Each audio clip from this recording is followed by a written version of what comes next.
माता का जो पूजन का विधान है, उस विधान में कोई गर्म चीज की महत्वता नहीं है क्या? कोई गर्म चीज की महत्वता? फिर भी दुनिया के लोग अपनी बुद्धि लगाकर माता की जब पूजन करने जाते हैं तो वहां अगरबत्ती भी जलाते हैं और दिया भी जलाते हैं।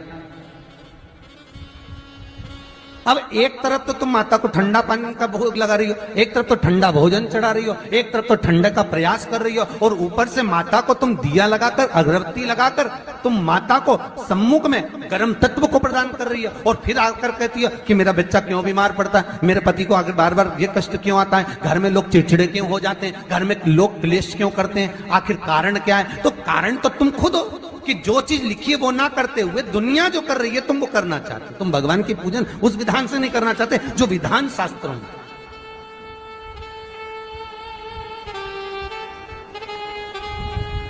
जो शास्त्रार्थ विधान कहता है।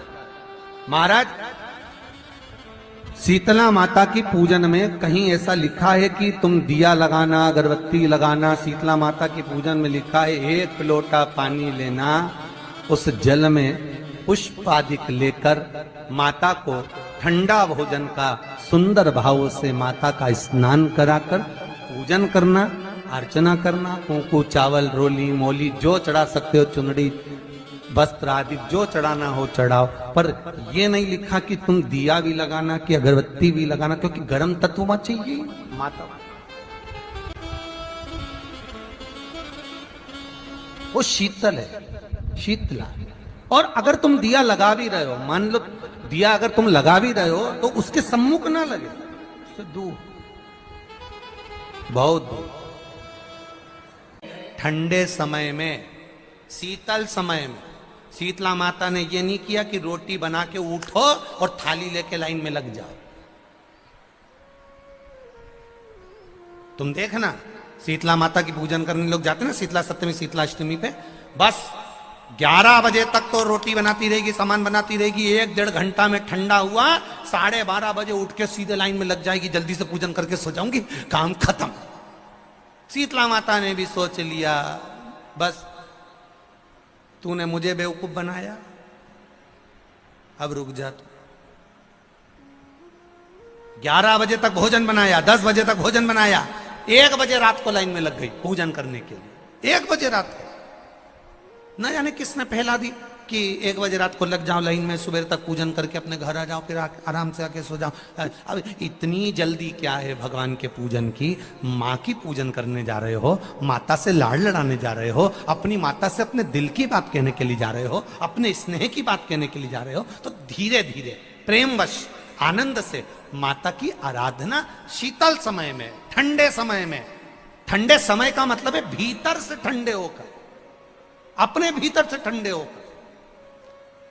अब अपने भीतर तो ठंडा ही है ही नहीं ना, जल्दी जल्दी चलो, और आधी बहुत पतली खुशी है,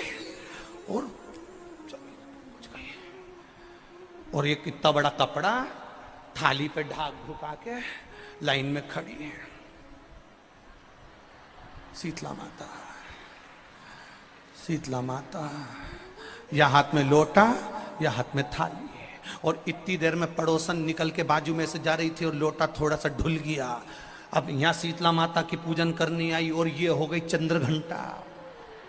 लोटा जरा सा ही पानी का झलका, देख के नहीं चल सकती। ठंडा भोजन हाथ में, लोटा ठंडा पानी का, और अंदर अग्नि। शीतला माता भी कह रही इसको अजान दो पहले, इसको क्या मतलब? भीतर से शीतल हुई है, भीतर से ठंडे हुई है। चित्त, वृत्ति, मन जब भीतर से शीतल होगा, ठंडा होगा, तो मेरी शीतला माता, तुमने पूजन करा ना करा, मेरी शीतला माता प्रसन्न हो जाएगी। बस भीष्म भूमि पर गिरा, और भूमि पर गिरने के कारण उससे एक वृक्ष उत्पन्न हुआ जो नीम का वृक्ष कहलाता, नेवाड़ी का वृक्ष कहलाता। इसलिए साउथ में, दक्षिण में नीम के वृक्ष को स्वयं देवी का प्रतिबिंब माना जाता है। नीम के वृक्ष को स्वयं माता का प्रागट्य उत्सव माना जाता है। नीम के वृक्ष को स्वयं देवी का भाव वर्णित किया जाता है। और बहुत सुंदर बात है महाराज जी, जिसके शरीर में माता निकल गई हो, दाने दाने पड़ गए हो पूरे शरीर में, बुखार भी बहुत तेज आ रहा हो और पूरे शरीर में माता जी निकल गई हो, एक लोटा पानी जिसके शरीर में माता जी निकली है उसके पास में रख दो और वो पानी उठाकर नीम के पेड़ में उस व्यक्ति के ऊपर से 7 बार उतार के नीम के पेड़ में डाल दो। 3 दिन के अंदर उसकी माता जो शरीर में निकली हुई है, दाने दाने पड़े हुए हैं, जो बुखार बहुत तेज आ रहा है, उसमें धीरे धीरे आराम मिलना प्रारंभ हो जाता है। यहां तक शास्त्र कहता है कि किसी व्यक्ति को अचानक बहुत तेज बीमार आ गया, बहुत तेज बुखार आ गया, या एकदम, हम तो यहां तक कहेंगे कि ये वायरस चल रहा है, महामारी चल रही है, और कंठ में भी आपको अगर जलन पड़ रही है, कंठ रुक रहा है, बुखार बहुत तेज आ रहा है, शरीर में ताप है, डॉक्टर को दिखाओ मना नहीं है, सब कुछ करो मना नहीं है, और 1 लोटा पानी अपने ऊपर से उतार कर 21 बार नीम के पेड़ में ले जाकर नाम गोत्र बोलकर डाल दीजिए और नीम के पेड़ के नीचे की मिट्टी को अपने कंठ पर लगा लीजिए। 20 से 25 मिनट बाद आपको आराम लगना प्रारंभ हो जाएगा। ये उमा देवी है। जगह की मिट्टी काया के रोग को ठीक कर देती है महाराज। अगर किसी व्यक्ति को चर्म रोग हो गया, कुष्ठ रोग हो गया, चमड़ी सफेद पड़ गई, रोग समाप्त नहीं हो रहा, बढ़ते जा रहा है, औषधियां आपने बहुत कर ली, तो 3 जगह की मिट्टी आपको फल प्रदान करेगी। पहला, सूर्य कुंड की मिट्टी। स्कंद पुराण सूर्य कुंड कहां पर है? तो कहा दतिया और झांसी के बीच में सूर्य कुंड निवास करता है। उस सूर्य कुंड की मिट्टी को लाकर जिस व्यक्ति को कुष्ठ रोग हो गया हो, शरीर की चमड़ी सफेद पड़ गई हो, स्कंद पुराण कहती है सूर्य कुंड की मृदा लगा लेने से 5 से 7 दिन में रोग समाप्त होने लगता है महाराज। पर सूर्य को सर्वाधिक प्रियता क्या?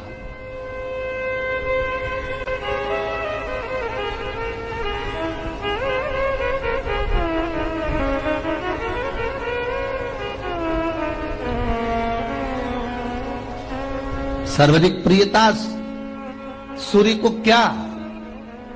क्योंकि सूर्य तपता है, तो उस तपन को मिटाने के लिए सूर्य देवता के शरीर पर गाय का घृत मला जाता है।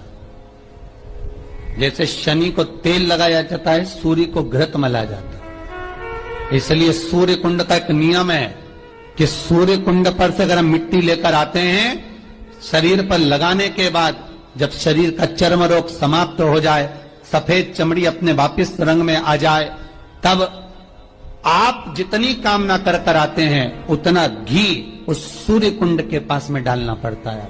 1 किलो, 2 किलो, आधा किलो, 250 ग्राम, 25 ग्राम, 50 ग्राम, जो आपने कामना करी है उतना चढ़ाना पड़ता। पर वो घी गाय का होना चाहिए, और उस घी का प्रयोग कोई नहीं कर सकता। इसलिए आज भी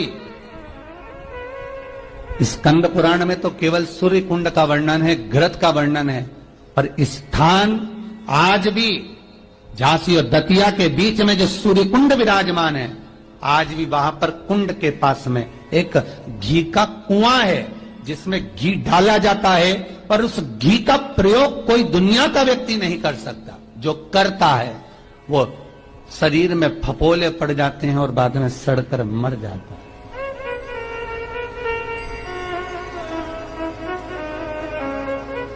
घृत है, पर गंध नहीं, घृत है। 3 जगह की मृदा जीव को सुख का अनुभव कराती है। पहला सूर्य कुंड महाराज। दूसरा वर्णन करा है, जिस स्थान पर गौ माता को बांधा गया हो और गाय अपने बछड़े को, बछिया को जन्म देती हो, उस स्थान पर उसकी मिट्टी, उसकी मृदा, उस जगह की रज जब मकान का मुहूर्त होता है, दुकान खोली जाती है, दुकान बनाई जाती है, दुकान में कोई अग्नि का प्रवेश हो, उससे पहले जहां पर गाय ने अपने बछड़े को जन्म दिया हो, बच्चे को जन्म दिया हो, उस स्थान की मिट्टी उस भूमि पर लेपन कर दी जाए तो जिंदगी में कभी संपदा की कमी नहीं हो सकती महाराज। ये दूसरी मृदा स्कंद पुराण वर्णन करती है, धेनु मानस वर्णन करती दूसरी।